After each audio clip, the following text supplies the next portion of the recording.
Greetings. I grew up disliking myself. I've been through some different situations, some different traumas, some different adverse experiences in my life. I can check the box on many of those surveys, the adverse childhood experiences and all of that. I check those boxes. Um, and I've continued to go through life and and live in a way that enforced the lifestyle where I would be able to continue to check those boxes as I got older. And I had to stop that, and I had to learn to love myself through that so that I could escape that mentality. I don't want to be this chaotic being anymore. I I had to learn to love myself through that. So what did I do? What have I done? What things have worked? I chose to go out into nature. That was one of the big things that I did. I stay in therapy. I've been in therapy for many years, and I talk to people. I have a support system. I have people that I go to, people that I lean upon. I have people that know me well, relationships that I've fostered, people that I can depend on, that can depend on me. I give of myself to others. This is a big thing right here. This is big. You must give of yourself to make yourself even more whole. I can't keep any of the goodness that I get in this world if I don't give it to my neighbor. I could have the most bountiful harvest of vegetables and fruits on my land, but if I don't share that with anyone, what good is it? So please share of yourself. My spiritual practice.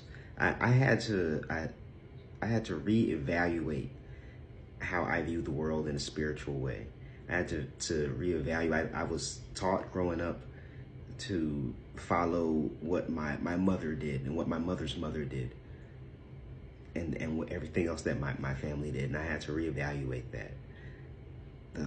Financially, I had to look at my finances and how I'm spending money, how I'm saving, getting used to different levels of finance that don't occur with the mind state of trauma that I had.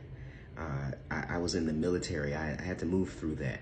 And in the military, I became disabled. I became physically and mentally disabled. And I had to find ways to move through that as well. I was in very good physical shape. I would say I was a peak specimen. And yet today I can't run, and I use a cane sometimes. And I've had to find a lot of acceptance in that just to keep going. And that's okay. And I think that a lot of the journey, my children often ask me what I would change, and I today I would not change a thing. All of these scars, the triggers that I have, I get triggered a lot. I get triggered a lot, and all of these triggers that I have, they make me. I'm a little anxious. I'm a little nervous. You know, it is who I am, and it is what it is, and I'm okay with that today. But I had to find my own process. I had to find the things that work for me. I believe I said earlier on that I listened to so many other people and what they wanted for me. I listened to the negative words of other people, the negative opinions. I didn't have my own opinion in any way. I thought I did, but I did not. And today I do. And today my opinion and my mindset is one that is focused on growth and success. Now, I'll end by saying that this does not mean that life is sunshine and roses and light every day.